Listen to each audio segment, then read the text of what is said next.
Hi, welcome to Robyn's Roost. I'm Robyn Rasset, an independent Stampin' Up! Demonstrator in Minnesota. Today I'm going to share with you a fun watercolor technique called no-line watercoloring using the Poinsettia Petals stamp set. So let's flip the camera here and get started. So here's the card that we're going to be making. Right here, it's got a cherry cobbler base, and we have a cherry cobbler layer of background layers, and we're using some watercolor paper for both of these pieces. And let's get started stamping, because this is the fun part. So we're going to start with a 2 3/4 inch square, and then our layer behind it will be 3 inches, and we're going to be using Sahara Sand ink, and we're taking the large poinsettia from the set. We're going to ink it up and then stamp off because we want it to be fairly light. And we're going to keep this towards one corner.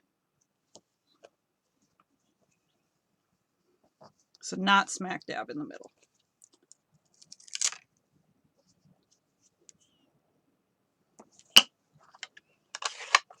I'm just going to close that. And now we're going to come in with cherry cobbler ink.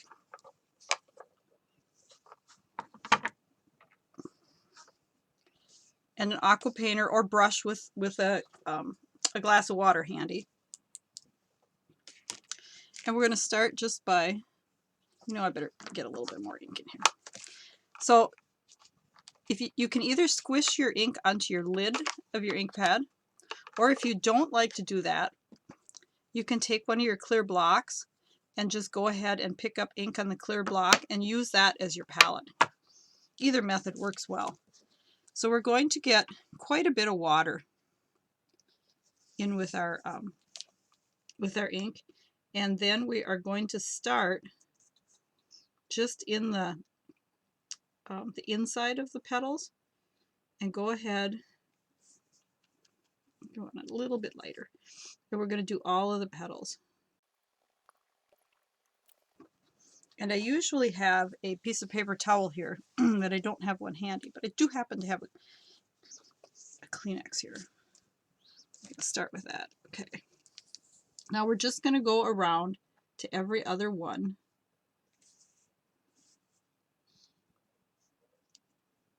And put color in on all of the leaves. Or petals, whatever they are. On poinsettias, are they leaves or are they petals? I'm not sure. So I got too much water on this one.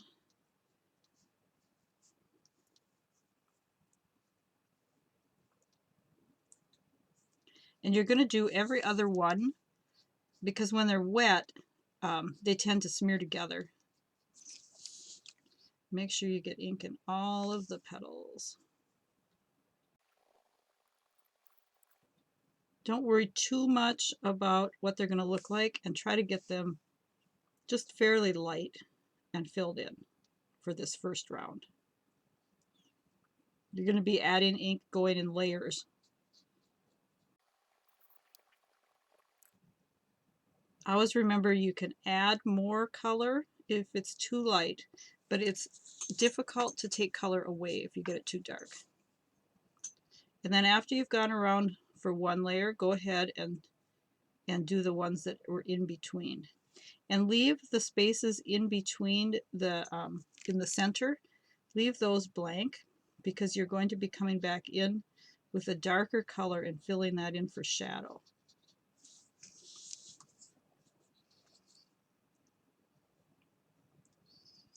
Every flower that I've made using this technique looks different, so don't worry about it if it doesn't look the same as mine.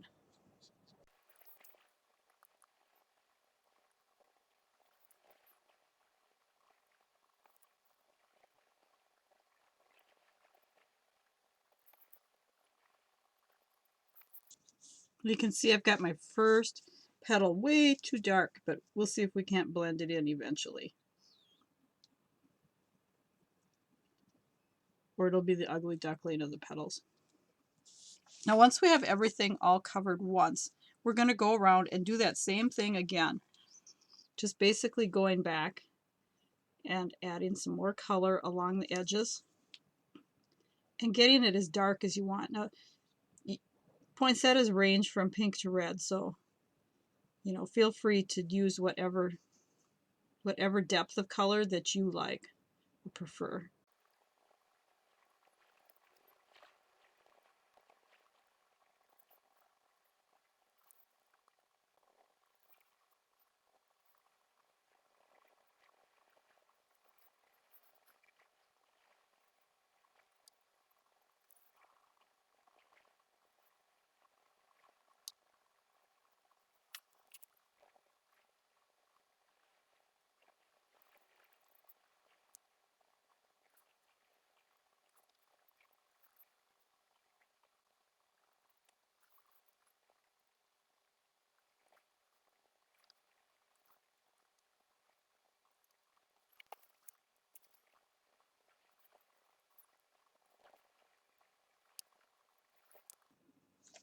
So you're just going to keep going around until you're happy with the color. And I'm thinking this one, I need to really make it darker to match that one petal that I got too dark.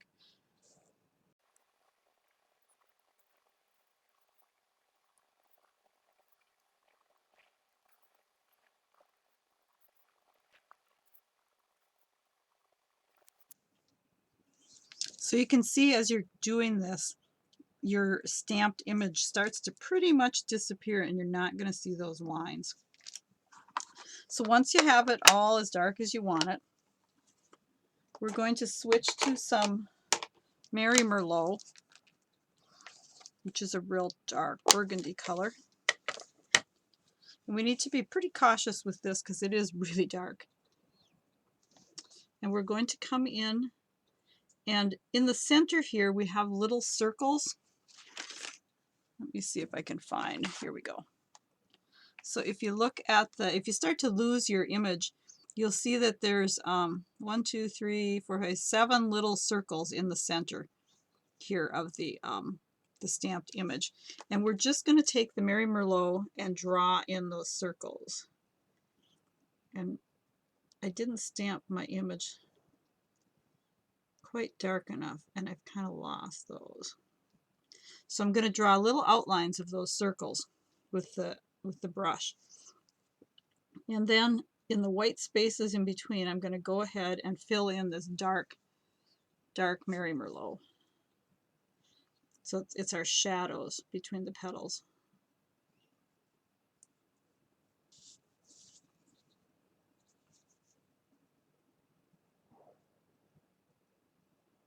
And it's really amazing how you can think, oh my God, it looks terrible.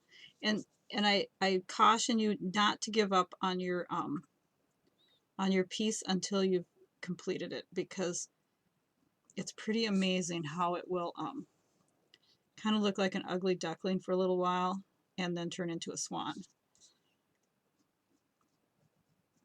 So after I've filled in all those blank spaces, basically, I'm going to go in and with a little bit more water maybe, and go in and do these tips darker.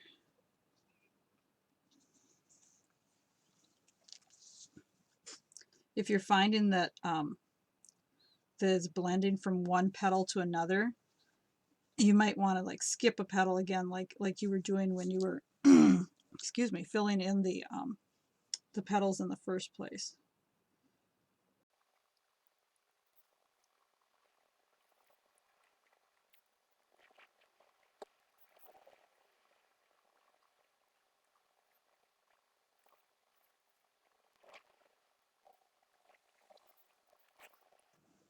So once you're happy with the way it looks with the center dark, you're going to add some Mango Melody color to those center pieces. I'm not sure what you call them, the pollen or whatever it is in the center. So we're just going to go in and make our little dots yellow with the Mango Melody. It's a nice yellowy orange for adding to this because it's got that blends nicely with all the reds and the cherry cobbler, rather than sticking with a brighter yellow. Now we're going to need some leaves, and to add the leaves, I'm going to take a mask. Now I just made this by stamping onto a post-it note and cutting it out. You're going to cut right on the lines so that you don't have a lot of extra overhang. And you're going to laugh at me. I can never match these up because they do change shape a bit when you color them. So laugh at me now, but when you try to do this, you might see why I'm having trouble. Okay, then we're going to take our, let me find my Sahara Sand ink pad again. And we're going to do the same thing with the leaves that we did for the original flower. We're going to stamp off and then add them in. And you're just going to, if you want just a little tip, or if you want a bigger portion of the leaf. I mean, that's kind of your decision. Now the other way you can do this so that it doesn't look quite as dramatically leafy is you can ink up your flower and then stamp it over top, because these petals are, only stamp off. I forgot to stamp off, so now I've got a dark bugger. Your these petals are a little bit narrower than the leaves, and I think in some ways they look more natural than the big leaves. And you can see how easy it is to forget to stamp off. I get carried away stamping and I forget. So then we're going to fill the leaves in with some old olive. And you're going to want to make sure that your flower is fairly dry before you start doing this, or you'll start having the red run into the green. So you're just going to do the same thing that you did with the cherry cobbler, and you're going to color in the whole leaf with the green, starting at the flower and then working your way out. Keeping it fairly light. Now some places, like right in here, I've kind of lost my my leaf image. Now here I've got my overly dark one, so I'm going to try to make these a little darker so I lose the line. We can always fix it, right?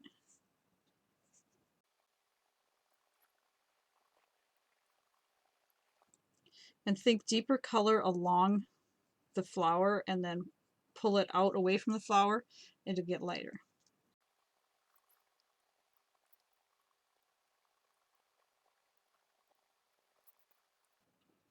Now you can see that the actual leaf stamp is more pointed end to it. On the leaves are sharp pointed, whereas the petals are more rounded. Just has a little different look to it, depending on what you want your leaves to look like. I don't usually do both on the same image, but I wanted to show you the difference.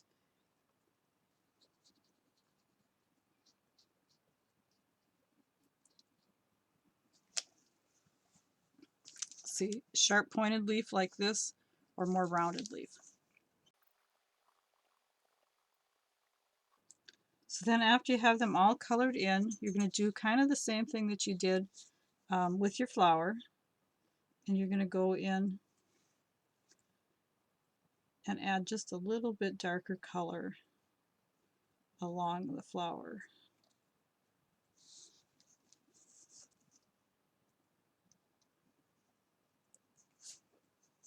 Think of it as adding some shadows.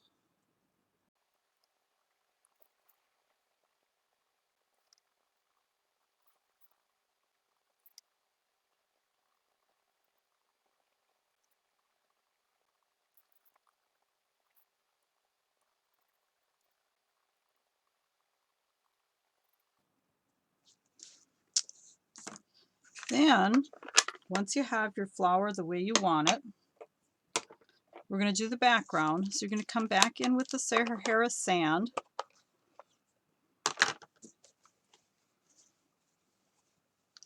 And again, it's best if you let your piece dry, so you aren't going to mix colors. But you're going to take and go all the way around. And it's amazing how this adding this color around the outside edge of your image is going to make it just pop right off the page. And you're going to pull the color out so it gets lighter as you go away from the flower. So it's like giving the background paper. Oh, that one is a little wet. Pulling some red. Do as I say, not as I do, right? Is that the way the saying goes? Wait until your image is dry.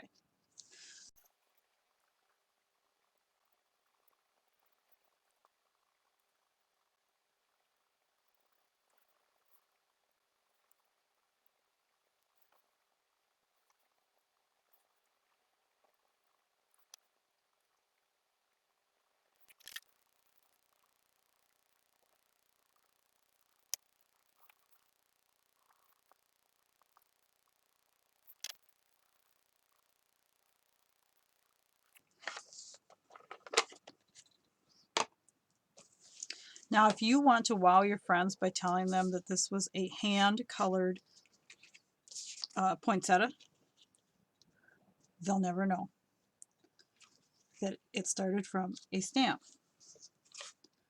So we're going to pretend that was dry and hope that it doesn't get mucked up when I flipped it over. Looks pretty good. Cat hair.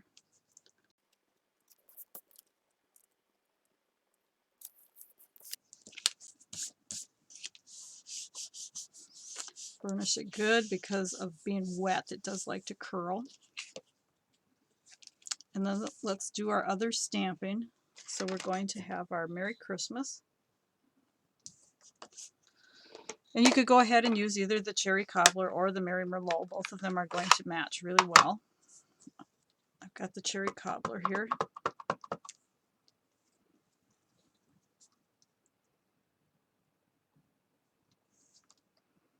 And I'm actually stamping this also on the watercolor paper, just so that the colors match up on my greetings.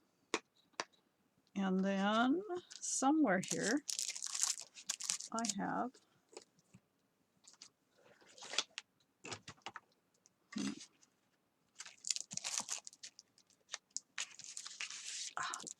here is my piece for the inside. And now on the front of the card we're going to put a piece of this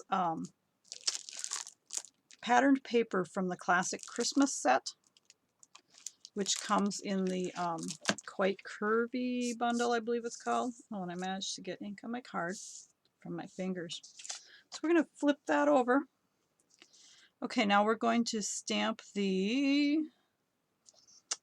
beautiful "May Magic and Wonder bloom this holiday." I think it's a beautiful saying.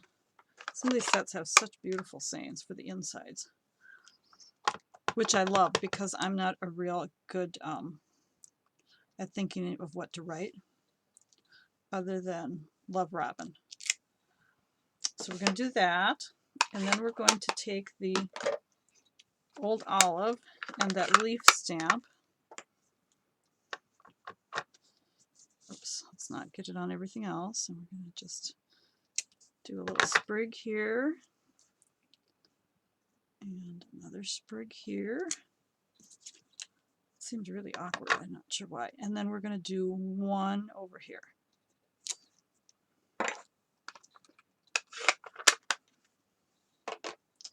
And then to finish it up, we're going to run a strip to match our front piece. And you're going to cover up a little bit of your leaf, but we're not going to worry about that.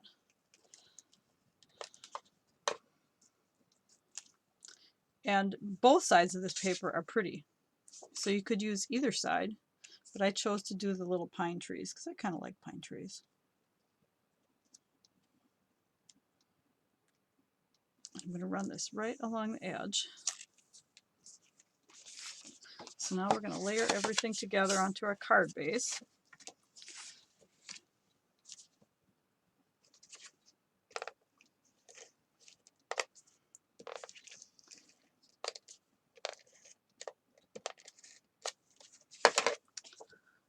There's our inside.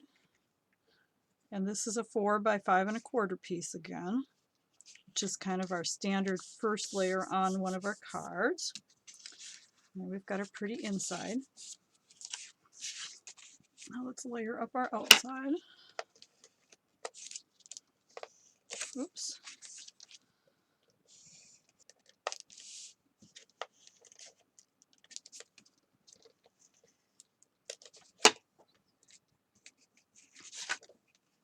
Make sure our trees are going the right direction.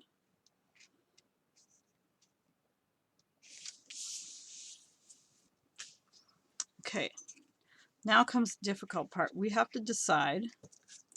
Let's just let's layer this up first.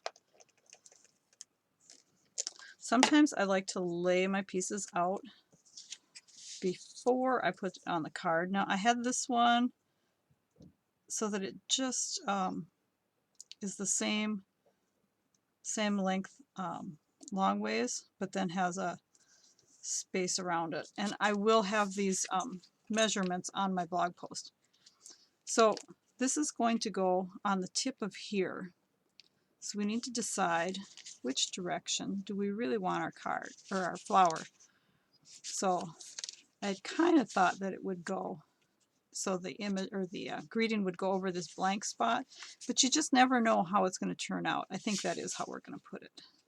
Sometimes it might look better one way or another. So we're going to do it the standard way, or the way I had originally planned it.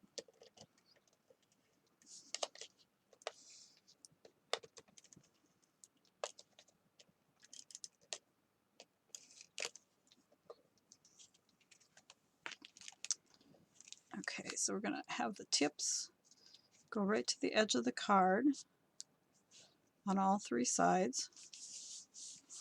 And go ahead and burnish that down really good. So you want everything to be dry when you're doing this. Now for this, we're going to put a little piece of ribbon underneath it. Oh, and this ribbon is the In Color Bumblebee ribbon. It's a 1/4 inch wide. And we're just going to like make a loop like this that's going to go under here. Take our ribbon scissors. And then to adhere it, I'm just going to take some of this tape, the Stampin' Seal, and then we're going to kind of like offset it so the tails are, and then I'm going to push it in. Oh, I'm sorry, and here I'm kind of out of the camera. We're just going to push it into that adhesive so that a little bit sticks out on the top and we have the tail sticking out on the bottom. And then we're going to take our Stampin' Dimensionals.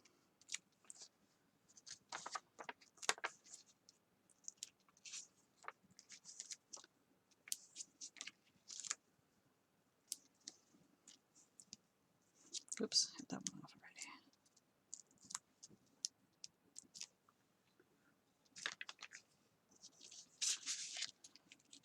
We're going to try to get it straight and centered.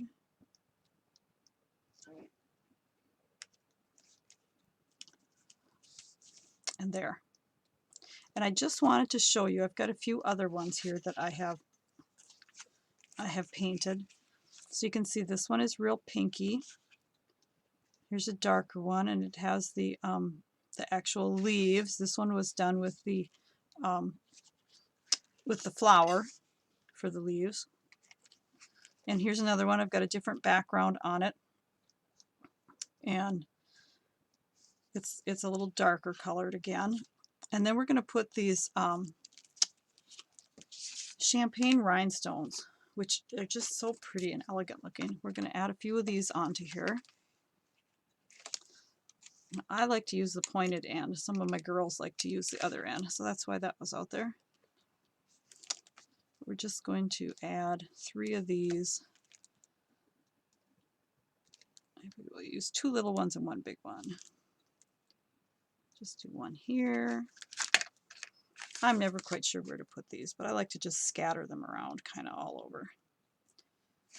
And maybe 1 here or here, I think here. So there, give you a little close up. My dark petal still stayed dark, but he's going to be the ugly duckling of this card. So hope you enjoyed this. I'd love to see what you come up with the no line watercolor technique. So you could go ahead and send me an email if you'd like with a picture, and I'll share it on my blog. So if you would like links to these supplies, you can head over to my blog, and there will be links right on there that you can click on, and there will also be dimensions for the project. Thanks for stopping by, and I hope you have a great day.